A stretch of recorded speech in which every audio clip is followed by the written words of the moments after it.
왜 이런 일이 일어났을까? 내일의 주인공은 바로 너이죠. 자, 두 번째. 네. 핫한 고등학교 상상고. 네. 상상고는 어떨 것 같습니까? 상상고는 의대 확대에다가 그 다음에 의대 사관학교. 또 정시 비율이 높은 네. 이런 것들이 이제 합쳐지다 보니까 사실은 상승할 수밖에 없다. 일단은 그렇게 바라보고 있고요.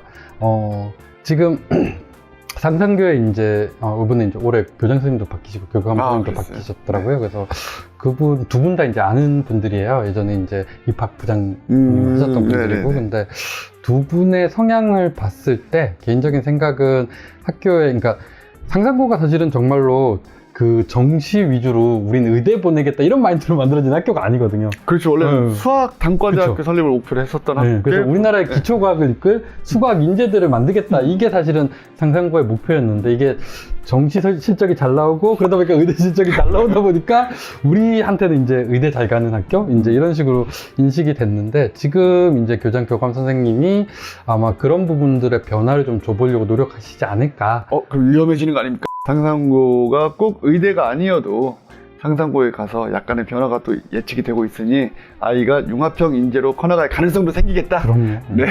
그리고 사실 죄송하지만 정시 네. 또에 강한 학교이기도 하고 워낙 수학을 정말 타이트하게 가르치는 학교다 네. 보니까 그러니까 공부 자체에 집중하는 학생이라면 뭐 내신 등급과 관계없이 상상고 진학부터는 괜찮을 것 같아요. 네, 괜찮습니다. 네. 그리고 좀 묘하게 제가 그 충청도 쪽에 신경 쓰는 학교도 좀 있는데 북일고, 네. 그 다음에 사대부고, 네. 그리고 한일고 네. 이렇게 세 개 학교 네. 좀 명문 거의 삼성고까지 좀 네 개 네, 학교를 네 개 얘기했는데 학교, 근데 그 학교 중에 저는 교육 과정을 다 뜯어봤을 때 야 이럴 수가 있냐는 당연히 삼성고가 좀 많이 놀라웠고요. 맞아요. 놀라울 거예요. 네. 네. 굉장히 놀라운 수준이었는데 나머지 세 개 학교 중에는 천안 북일고가 변화가 재작년부터 엄청나게 좋거든요. 네. 그리고 입시 결과도 한 3년 전부터 계속해서 좋아지고 네. 있고. 근데 이번에 보니까 천안 북일고의 경쟁률이 좀 소폭 낮아졌어요. 네. 이것도 이게 왜 이런 일이 일어났을까? 왠지는 사실 저희가 모르겠지만 그러면 이 학교는 다시 올라갈 거다라고 예상을 해도 괜찮은 걸까요? 제가 봤을 땐 소폭 상승은 좀 있을 것 같아요. 소폭 네. 상승은 있을 건데 네. 지금 사실은 어떻게 보면은 북일고가 지금 그러니까 변화들을 추구하고는 있어요. 근데 지금 기존에 있었던 어떻게 보면 상상고나 이런 학교에 비해서는 조금 어머님들 입장에서 매력이 조금 떨어지는 부분들이 있잖아요. 그러다 보니 좋은 학교인데. 그런 부분에서 이제 영향을 미친 게 아닐까라는 생각이 들고요. 지금 뭐였지? 대표님이 그 얘기를 하셨는데 아마 이런 느낌일 거예요. 그 자율성이나 좀 더 막 융합형, 그리고 뭔가 지금 고교학점자 이런 거에 되게 잘 맞는 학교가 삼성고일 거고요. 그 다음에 그렇죠. 거기서부터 조금 떨어져 있는 학교가 북일고일 그렇습니다. 거고요. 네. 그 다음에 지금 아까 전에 한일고가 맨 끝으로 가 있어요. 예. 맨 끝으로 가 있고, 그 다음에 여기 아까 전에 그 공주 사대부고, 네네. 요 정도, 네. 요 라인선으로 이렇게 네, 맞아요, 보시면 맞아요. 될 것 같아요. 근데 이제 그 추구하는 방향 자체가 삼성고에서 추구하는 방향이 사실은 이제 다양한 경험이잖아요. 다양한 경험을 통해서 거기서부터 이제 뭔가 만들어내는, 그래서 수시에 되게 최적화돼 있어요. 네, 구조 개설 자체가. 과목이 네. 이야 이거 무슨 어지간한 종합대학 수준이에요. 제가 예전에 그 삼성고 초창기에 몇 번 놀러 갔었거든요. 네. 남 선생님들서 놀러 갔는데, 그때 되게 놀랐던 게, 그때 지금 한 7, 8년 됐을 거예요. 근데 그때 갔더니, 드론 관련된 교실이 따로 있고요. 거기서 드론 제작하게 돼 있고, 한 교실에는 3D 프린터가 다 깔려 있고, 그래서 3D 프린터로 애들이 뭔가를 하고 있고, 이걸 보면서, 이야, 삼성이 진짜 돈이 많다. 엄청난 투자를 하는구나 라는 생각을 받았었고, 북일고가 사실은 그런 비슷한 방향을 추구하고 있기는 해요. 추구하고 있기는 한데, 돈이 그만큼 없잖아요.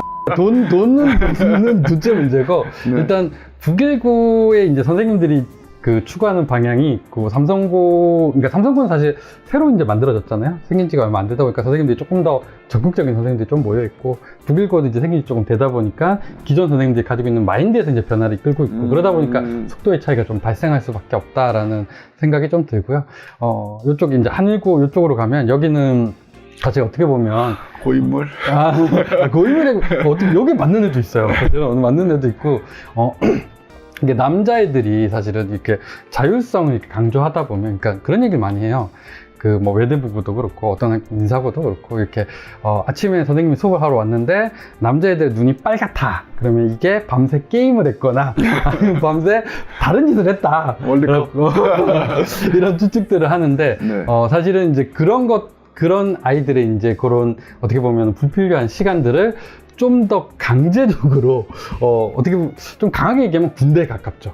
그래서 앉아서 끊임없이 공부할 수 있도록, 그리고 너희들이 이제 너무 스트레스를 받으면 공을 하나 던져주고 이제 좀 차다 보면 땀을 빼고 나면 이제 스트레스 풀리지 않느냐, 그럼 다시 앉아서 공부할 수 있도록, 그래서 좀 더 군대 비슷한 느낌으로 그렇게 공부하는. 그러면 사실 어떻게 보면 여기에 맞는 친구가 있을 수도 있어요. 한일고에 불필요한 많은 친구가 시간을 있죠. 네. 너무 많이 보내는 것 같다 그러면은 우리 애는 좀 그런 데서 좀 더 그 강한 힘 앞에서 열심히 공부할 수 있는 이런 분위기가 맞을 수 있을 거고, 아니면 이렇게 좀 더 자율적인 게 맞는 친구가 있을 거고, 뭐 그런 차이가 있는 것 같아요. 그래서 그것도 아이들이 이제 성향에 좀 맞춰서 우리 고민해봐야 된다.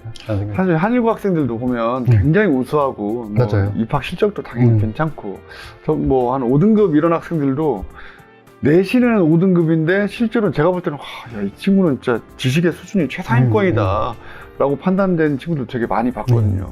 근데 그런 친구들도 거기에서 굉장히 강한 경쟁에 이렇게 약간 못 견디는 경우들도 좀 종종 있고 하니까 네, 그런 것도 좀 유심히 관찰해 보셨으면 좋겠고, 방금 소장님 말씀하신 대로 좀 자율성이 좀 더 부여되느냐 아니면 약간의 규율이 좀 엄격함이 좀 유지가 되느냐라는 학교의 분위기라는 것도 있으니까 그런 부분 좀 체크를 하시면 좋겠다는 굉장히 중요한 말씀이셨습니다.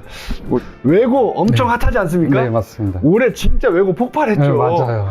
와, 전국에 외고를 폐지하겠다 또는 폐지한 학교가 지금 2개가 있어요. 네, 맞아요. 근데 그 학교들 지금 땅을 추고 후회하고 있지 않을까.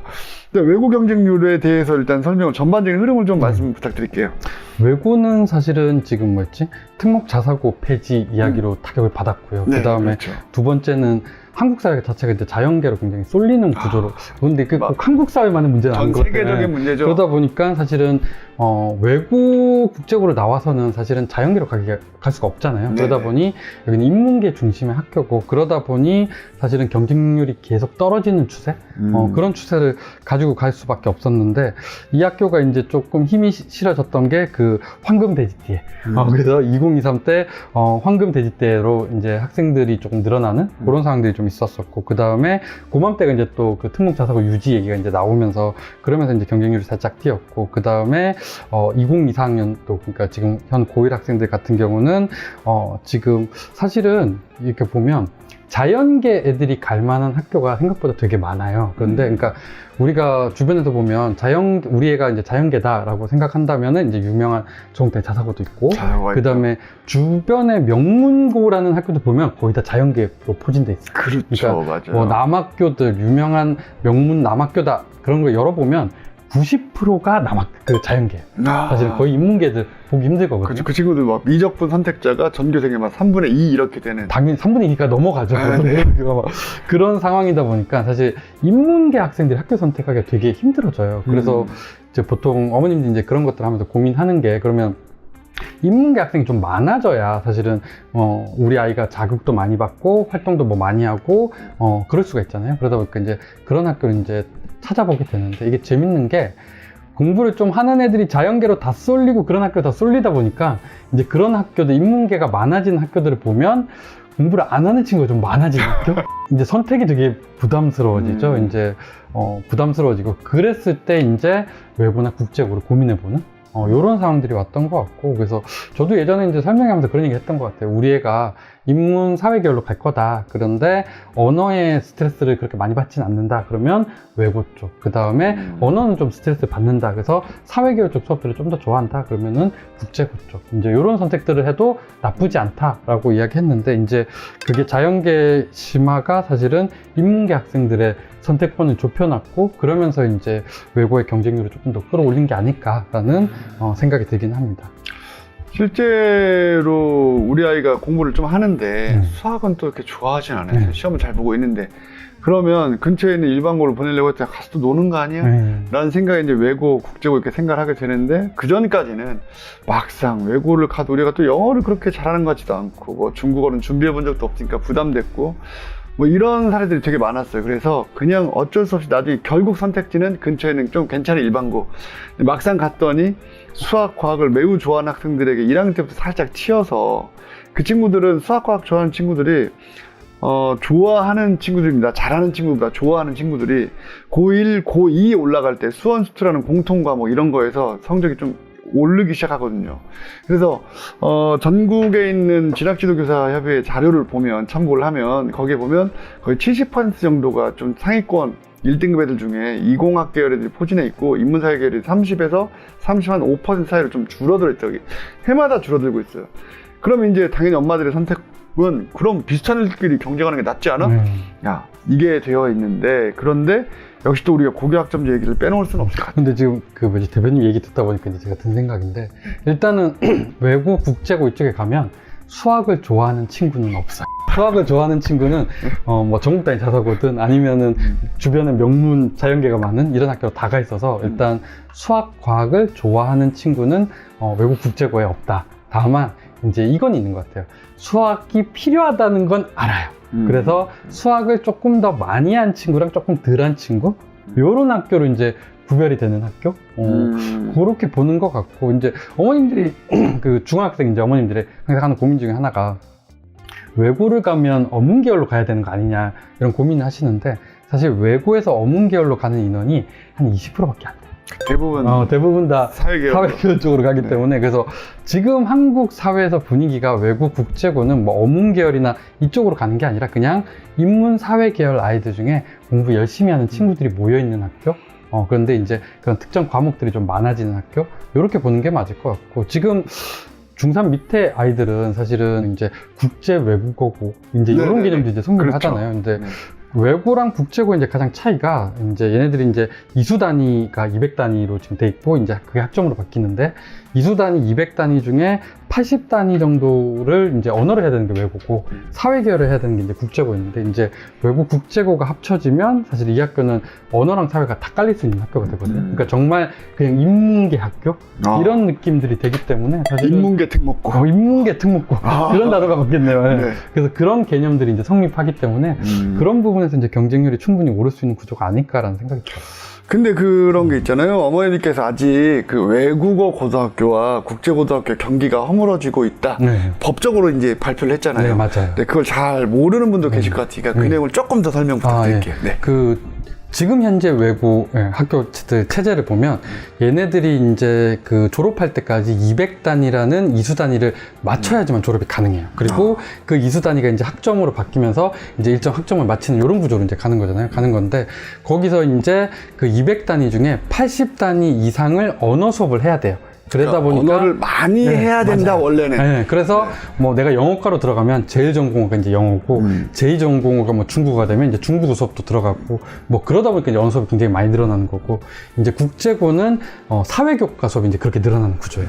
그러다 보니까 이쪽은 언어를, 이쪽은 사회를 수업이 굉장히 많이 늘어나다 보니까 그게 이제 불편하면 이 학교를 가기 이제 좀 어려워지는 이런 느낌이 있었는데, 지금 이제 국제 외국어고가 된다라는 건 제 느낌으로 이게 명확하게 나와 있지는 않지만 그 80단이라는 게 언어랑 사회가 동시에 이제 적용될 가능성이 높고, 그러면 아이가 이제 그거를 넘나들면서 선택하는 구조, 이런 구조가 될 거고, 그러면 그거는 그냥 인문 사회 계열 학교죠. 그래서 그런 구조로 갈 가능성이 커지기 때문에 사실 이제 인문 사회 계열 쪽으로 내가 생각한다면 선택해도 충분히 메리트 있다, 그런 생각이 들어요. 더더군다나 이제 고교 학점제가 되면서 맞아요. 본인의 과목 선택권이 좀 더 넓어지니까, 그리고 또 그 전에 외국어 고등학교 학생들도 뭐 항상 경영학과 선호도가 워낙 높았는데, 뭐 당연히 국제고 출신 애들도 경영이나 정외과 뭐 이런 쪽 선호가 높았는데, 이게 합쳐지면 정말 외국어도 많이 하고 뭐 정치나 경제 이런 것도 선택자도 훨씬 자유롭게 좀 깔려서 아이들의 대학 진학에 대한 기대치가 더 올라가는 것이 아닌가 하는 생각이 들어요. 그리고 그에 따라서 경쟁률도 올라갈 확률이 높죠.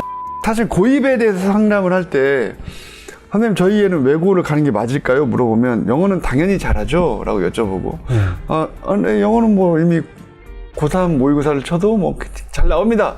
그 다음 물어보는 게, 근데 사실은 수학을 잘해야 돼. She's not a U.S. citizen and they don't grant visas to weapons of mass She's destruction. a kid. Give me a break! 수학은 한국 사회에서 수학을 못하면 일단 다 불편해요. 대입에서 되게 불편해요. 되게 불편해지다 보니까 수학을, 그러니까 외고 국제고 가는 아이들한테 수학을 그러니까 좋아하길 바라진 않아요. 하지만 수학을 좀 열심히 해야 된다. 이거는 피할 수 없는 숙명인 것 같아요. 한국의 수학. 아, 그렇군요. 자, 그러면 좀 주목해야 될 만한 외고들이 있습니까? 외고가 전국에 네. 너무 많잖아요. 네, 맞아요. 근데 이 외고가 전국에 다 포진이 되어 있긴 하지만 여기 좀 벗어나 있는 지역들도 있을 수 있으니까 네, 맞아요. 그 지역 사람들은 외고가 우리 동네에 있으면, 우리 지역에 있으면, 예를 들면 제가 천안에 살고 있는데 뭐 청주 외고 이런 학교들 있잖아요. 네. 대전 외고도 있고.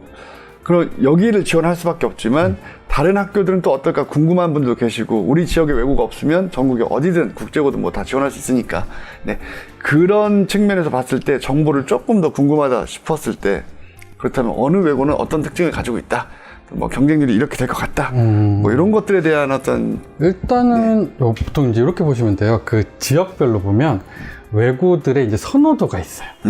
선호도가 있어서 그 선호도가 이제 높은 학교가 그 인문 사회계열 애들 중에서 그래도 공부를 좀 더 열심히 한 친구들, 특히 가장 이제 대표적인 게 그건 것 같아요. 다 수학을 싫어하지만 그렇지만 수학이 필요하다는 걸 더 느껴서 더 많이 한 친구들, 얘네들이 이제 모이는 학교다. 그래서 서울로 따지면 이제 대원외고, 그 다음에 경기도로 따지면 뭐 경기외고 같은 이제 그 지역에서 그 좀 높은 요런 학교들이 있고, 이제 그 밑에 군으로 거기보다는 조금 더 수학 공부를 적게 했지만 그래도 공부를 열심히 하는 친구들이 이제 모이는 학교, 요런 군이 이제 발생을 할 것 같아요. 그래서 서울에 이제 그런 학교가 이제 한 3개 정도 이제 존재를 해요. 3개 정도 이제 존재를 하고, 그 다음에 경기도에도 이제 그런 학교들이 이제 좀 모여있는 구조고, 그래서 학교는 일단 그 정도로 이제 분류가 조금 되는 것 같다. 그 다음에, 그런 생각이 일단은 처음에 좀 들고요. 그 다음에, 하지만 부모님들이 참고하셔야 되는 포인트가 또 있습니다.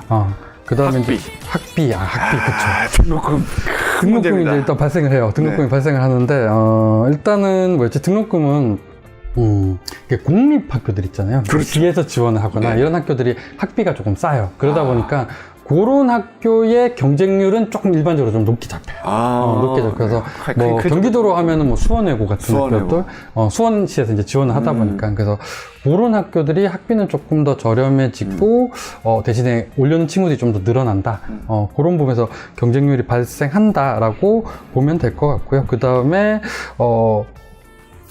우리가 하나 또 고민해야 되는 게, 이게 외고 입시는 이렇게 좀 지켜보다 보면 외고 지원하는 친구들 자체가 어머님도 그렇고 학생도 그렇고 성향이 조금 비슷한 게 안정적인 선택을 하세요. 좀 더 도전적인 선택보다는. 그러니까 뭐 자사고를 선택하거나 뭐 주변에 명문고를 이제 선택하는 어머님들은 좀 더 도전적으로 높은 데 가서 좀 더 많은 성장을 이끌어 보겠다. 아프고 많이 힘들 수도 있지만 이런 선택을 하는데, 외고 이런 쪽을 이제 선택하시는 어머님들은 좀 더 안정적인 학교에서 안정적으로 공부하면서 안정적인 성적대를 좀 만들어 보겠다. 이런 성향들이 좀 있거든요. 그러다 보면 이제 어떤 상황이 발생하냐면 이 성향이 영향을 미치는 게 아닐까 싶은데, 쉽게 얘기하면 작년에 경쟁률이 낮았던 외고로 그 다음에 쏠려요. 왜냐면 퐁당퐁당 있으니까. 그렇죠. 퐁당퐁당이 좀 발생해요. 그래서 작년에 경쟁률이 좀 낮았던 외고는 조금 올라가는 추세를 띠고, 그 다음에 작년에 경쟁률이 좀 높았던 학교는 조금 내려가는 추세를 띠어요. 그래서 그 다음 해가 되면 이게 조금 변화가 좀 발생한다. 그래서 그런 것들을 기반으로 조금 볼 필요가 있다. 외고 경쟁률은. 그 다음에 이게 경쟁률이 외고가 사실은 지금 좀 낮았잖아요. 1.5배수가 자사고에 비해서는 상당히 낮죠. 상당히 낮았죠. 그래서 1.5배수 미치다 보니까 사실 지금까지의 분위기는 외고는 지원하면 대다수의 외고가 몇 개 특정 외고 특정 과만 빼놓고는 지원하면 다 면접으로 갔어요. 그쵸. 네, 거의 다 면접으로 가는 이제 구조였는데, 이게 경쟁률이 지금 오르는 추세가 돼버리면 1단계에서 보통 교육부 방침이 1.5배에서 2배수를 면접으로 넘길 수 있거든요. 근데 이걸 이제 고등학교가 우린 1.5배 할 거야, 2배 할 거야 이렇게 결정을 하는데, 이게 경쟁률이 넘어가 버리면 커팅을 당할 수 있어요. 그럼 예전에는 B가 조금 있었던 학생도 면접을 통해서 얼마든지 뒤집을 수 있는 상황이었다면, 올해부터 이제 경쟁률이 좀 뛰게 되면 이 면접으로 못 갈 수 있는 상황도 발생할 수 있다. 그래서 그런 것들도 조금 따져봐야 된다. 외고 지원 시에 라는 생각이 듭니다. 근데 외고는 영어만 반영이 일단 원칙이고, 영어가 동점일 경우에 이제 뭐 국어랑 사회가 반영되는 거잖아요. 근데 제 상식으로는 전부 다 올해인 학생들이 지원하는 게 아니요, 아니에요. 아니요. 꼭 그렇지 않았어요. 아, 그런가요? 그러니까 이게 외국어 경쟁률이 이제 굉장히 떨어지다 보니까, 그 뭐였지? 영어에 B가 있는 애도 면접으로 가서 면접에서 뒤집을 수 있는 상황이 발생했어요. 그랬었군요. 그렇죠. 그랬는데 이게 경쟁률이 올라가면 일단은 영어에 A인 애들이 더 늘어날 거고 거기다가 이제 그렇게 되면 이제 3학년 2학기부터 국어 사회로 이제 반영이 가잖아요. 네네. 근데 이게 국제고 중에 경쟁률이 높은 학교도 있거든요. 그런 학교는 2학년 1학기 거까지 국어사회까지 반영이 돼요. 그렇게 해서 2배수가 막 커팅이 돼버리거든요. 그러다 보니 사실은 그런 상황들이 좀 올 수 있다. 그래서 내가 지원하려는 학교의 올해 움직임들을 좀 봐서 내가 만약에 내신에 이제 뭐 국어, 영어, 사회가 다 올해이다 그러면 전혀 상관이 없죠. 어디 있어도 상관이 없는데 이제 그런 것들을 조금 따져서 고민해야 되는 상황들이 있지 않을까라는 생각이 듭니다. 국제고도 반영 과목 외고랑 같나요? 똑같아요. 똑같아요. 네, 그러니까 일단 영어만 평가를 해야 되고 그 다음에 이제 국어 사회를 평가를 해서 요걸 기반으로 1.5배에서 2배수 아이들을 면접을 데려오고 얘네들은 이제 면접을 본다라는 게 외고 국제고가 교육부 매뉴얼로 정해져 있기 때문에 전국에 있는 모든 학교가 똑같고 이게 국어 사회가 원래 들어간 이유가 이게 성취평가제가 되면서 사실은 영어만 지금 발생을 하는데 고맘때 이제 교육부에서 조사해 봤더니 전국의 외국 국제고 선발 인원이랑 그 다음에 영어 올해이 받은 인원을 놓고 봤을 때 그 인원이 선발 인원의 8배가 돼요. 그러다 보니까 고등학교가 면접을 못 치르는 상황이 발생하고 그래서 어떤 과목을 더 반영해 줄까라는 이제 논의가 있었고 그러면서 국어 사회가 이제 반영이 된 거거든요. 그게 한 3년 전인가 그때쯤부터 시작됐던 것 같은데 기억에는 네. 맞죠? 근데 그렇구나. 국제고도 영어부터 네, 그 다음에 동점자 보통 다 동점자가 될 건데 국어 사회 학년별로 이렇게 최근 학년부터 네, 3학년 2학기부터. 네. 야, 그럼 자사고 학생들은 서류가 반영되는 게 3학년 이렇게 창체만 반영이 되잖아요. 3학년 1학기 때 창출하는 거. 그러니까 자사고에 이제 성적은 다 반영이 되는데 네네. 그 반영되는 서류 기준 있잖아요. 서류. 네, 서류. 네. 학생부 말씀하시는 네, 학생부. 네. 그럼 자사고는 3학년 1학기 서류가 다 반영되는 겁니까? 일단은 외고랑 그 자사고랑 학생부를 뽑을 때 사실 가장 크게 차이 나는 거는 세부능력 특기사항이에요. 그래서 외고 거는 세부능력 특기사항이 아예 안 나오고요. 자사고는 1학년, 2학년 세부능력 특기사항이 나온다. 그게 가장 큰 차이인 것 같아요. 그러니까 3학년 1학기의 자사고는 세부능력의 특기사항이 안 나오는데 외고는 1, 2학년도 안 나온다? 네, 1, 2학년도 안 나와요. 그러니까 세부능력 특기사항이 외고 국제고는 아예 안 나와요. 평가자가 아예 볼 수 없어요. 그럼 이 친구들은 뭘로 뽑아요? 성적만 가지고 뽑을 수는 없잖아요. 아니요, 성적만 가지고 뽑으면 예전에, 그러니까 제가 그 입시를 할 때는 예전에는 그나마 지금보다는 좀 더 나았어요. 근데 그때도 이제 대학 사정관들이 그 얘기 하더라고요. 애들을 어떻게 뽑아요? 이런 자료가 없이 얘기를 했는데. 이거 진짜 통블라인드잖아요. 통블라인드. 맞아요. 그래서 근데 일단은 그러다 보니까 외고에서는 학생부의 자유학기제 활동 이런 거 있잖아요. 그런 것까지도 다 꼼꼼히 읽을 수밖에 없어요. 왜냐면 읽을 수 있는 자료가 너무 확 줄어들어서. 그러니까 자사고 쪽이 되면 자사고인데 경쟁률까지 좀 높은 학교가 되면 사실은 자유학기제 활동을 그렇게 집중해서 읽진 않아요. 그거보다 더 읽을 수 있는 영역들이 많으니까. 근데 외고에서는 읽을 수 있는 영역이 확 줄어들다 보니까 학생부를 좀 더 많이 다른 영역들을 더 많이 볼 수밖에 없다라고 보는 거죠. 그렇구나. 오늘 새로운 걸 알게 되었습니다. 이게 마인드가 좀 달라져요. 그러니까 이게 너무 없다 보니까 없는 데서 찾아내야 되잖아요. 그래서 더 있는 부분들을 충실히 쓰는 그런 느낌이 더 강해지는 것 같고 자사고 평가할 때는 그래도 외고보다는 좀 더 자료가 많긴 하니까 그것들을 종합적으로 좀 더 보려고 하는 시각들이 발생하는 것 같아요. 그럼 외고 국제고를 지원하려는 학생들은 중학교 1학년 자유학기제가 되게 중요하네요. 꼭 자유학기제가 중요한 건 아니죠. 자유학기제가 중요한 건 아니고 사실은 제가 봤을 때 고2에서 학생부에 제일 중요한 거는 종합의견이다. 행동 특성 및 종합의견. 그래서 1학년 단위선생 쓴 글. 그게 제일 중요하다. 그래요? 왜냐면 인성을 보기 위해서 맨 먼저 볼 뿐더러 그 다음에 학생에 대해서 가장 세부적으로 써있는 글이다. 그 학생부 그 제한된 범위에서는 가장 세부적이기 때문에 그게 제일 중요하다. 그 다음에 이제 앞에서부터 이제 보게 된다면 외고로 놓고 보면 이제 창의적 체험활동 해가지고 그쪽 부분들이 이제 좀 나열돼 있으니까. 근데 그건 다 들어가나요? 그건 다 들어가요. 그건 다 다 들어가는데 이제 거기에 너무 똑같은 내용들이 많다 보니까. So, this isn't the first time we've had this conversation, is it? How did you know? I know about the slipping. And who do you think paved that road? 사실은 아이에 대한 특별한 내용들이 많진 않아요. 근데 그걸 또 찾아내야 되고, 그 다음에 이제 뭐 성적은 국어, 영어, 사회 그 정도밖에 안 나오고, 그리고 이제 자유학 기자 활동도 좀 훑어봐야 되고, 네, 독서도 나오긴 해요. 고입은 또 신세계네요. 신세계예요. 일단은 그 뭐였지? 너무 자료가 없는 건 맞아요. 네. 그래서 선생님들이 참 고민을 많이 해요. 이 학생은 도대체 누구냐라는 고민해가지고.